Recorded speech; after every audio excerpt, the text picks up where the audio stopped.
7,000 years ago, in what is now southern France, a person lay down on a flat stone slab. Someone standing over them pressed a sharpened piece of flint against the top of their skull and began to cut. No anesthesia, no sterile tools, just a rock and a steady hand. They carved a hole roughly 5 centimeters across, about the size of a large coin, directly through the bone. The person survived, not just for days. The skull shows years of smooth bone regrowth around the edges of the hole. They healed. They walked around. And at some point, based on the evidence, they came back and had it done again. Most people assume ancient humans were basically like us, but with worse tools. They were not. They drank human blood as medicine. They used crocodile dung as birth control. They cut holes in each other's heads on purpose and got better. These are not legends. These are documented, verified facts about what your ancestors actually did. The skull surgery is called trepanation, and it is the oldest known surgical procedure in human history. It shows up everywhere. Neolithic France, Bronze Age India, Inca Peru, ancient China, classical Greece, pre-colonial Africa. Independent cultures on separate continents, thousands of miles apart, all arrived at the same conclusion. The cure for what ails you is a hole in the head. Some of them were right. Trepanation can relieve pressure from skull fractures and brain swelling. Modern surgeons still perform craniotomies for that exact reason. But other cultures had different explanations. If you suffered from epilepsy, which ancient people interpreted as demonic possession, the hole let the demon escape. One 17th century surgeon wrote that drilling through the skull could cure melancholy, caused by vapors trapped inside the brain. The Inca were the best at it. Their survival rate was around 80% in the 15th century, using bronze knives. Compare that to trepanation performed in 18th century European hospitals, where the survival rate was closer to 20%. The Inca had better surgical outcomes with bronze tools than European doctors had with steel 300 years later. But cutting holes in skulls was civilized compared to what was happening in Rome. 1st century AD, the Colosseum. A gladiator goes down in the arena. The crowd roars. And in the chaos, someone with a cup rushes toward the body, scoops up the gladiator's blood while it is still warm, and carries it to a person convulsing in the stands. The person drinks it. This was not a fringe cult. This was mainstream Roman medicine. For 500 years, Roman physicians prescribed gladiator blood as a cure for epilepsy. Pliny the Elder wrote about it. Scribonius Largus, the court physician to Emperor Claudius, described the treatment in detail. The patient should drink the blood warm directly from the wound while the gladiator was still dying. He called it the life force passing from the strong to the weak. Some Romans went further. They ate the gladiator's liver, raw, because the liver was believed to be the seat of courage and vitality. This was not back alley folk medicine. This was the Roman equivalent of a prescription from the most qualified physician in the empire. The logic was internally coherent. If you accepted one wrong premise, Romans believed young, strong men contained a concentrated life force. Gladiators were the strongest young men in Rome. Their blood was therefore the most potent medicine available. The practice only ended when Christianity became dominant and gladiatorial combat was banned. The Romans did not stop believing the blood worked. The supply chain just collapsed. 3,000 miles west and 1,400 years later, the scale got worse. 1487, Tenochtitlan, the Aztec capital, built on an island in the middle of a lake. The great temple has just been expanded. Emperor Ahuitzotl decides the rededication requires a celebration proportionate to the achievement.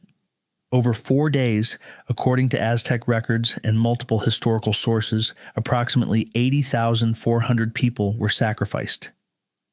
80,400 in 4 days. Priests worked in shifts around the clock. The temple steps ran with blood. The line of victims reportedly stretched for miles. Historians debate the exact number. Some say the Spanish inflated it to justify conquest, and the real figure may be closer to 4,000, but even the conservative estimates are staggering. The Aztecs built structures called zompantli, skull racks, to display the heads of the dead. When archaeologists excavated the main rack at the Templo Mayor in Mexico City, they found over 600 skulls in one location. The racks were stacked like bookcases, row after row, facing outward. The central belief was that the god Huitzilopochtli needed human hearts to keep the sun moving across the sky. If the sacrifices stopped, the sun stopped. The world ended. From their perspective, this was not cruelty. It was maintenance, the literal fuel that kept existence running. When Spanish conquistadors arrived in 1519, they wrote pages about the horror of the skull racks. They used Aztec sacrifice as justification to destroy the empire. Meanwhile, back in Spain, the Inquisition was burning people alive for heresy.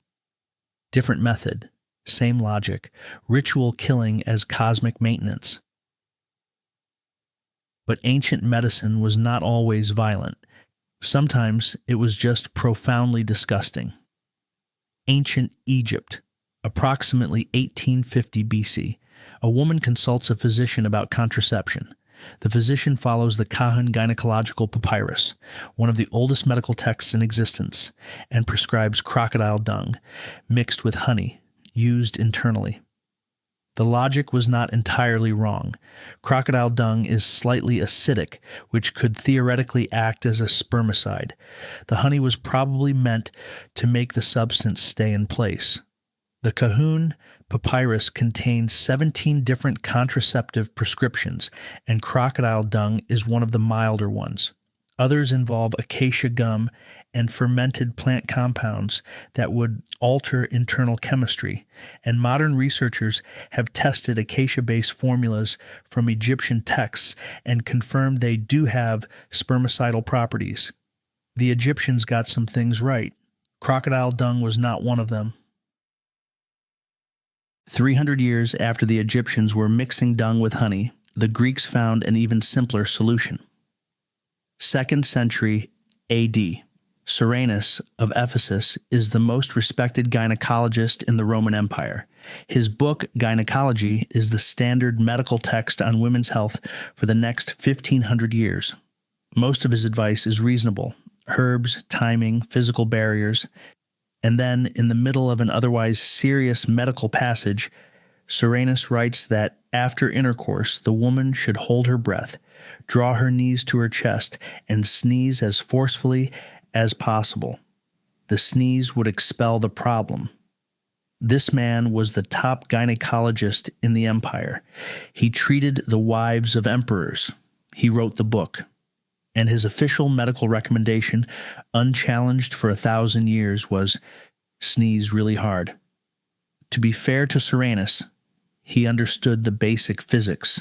Get the fluid out. He recommended squatting, jumping, and vigorous shaking as well. He just severely overestimated the mechanical power of a sneeze. In many other passages, his medical advice is genuinely sound. He correctly identified that some women should avoid pregnancy for health reasons. He described proper prenatal care. He was a serious physician in the middle of a serious career who wrote "Just Sneeze," and nobody questioned it until the Renaissance.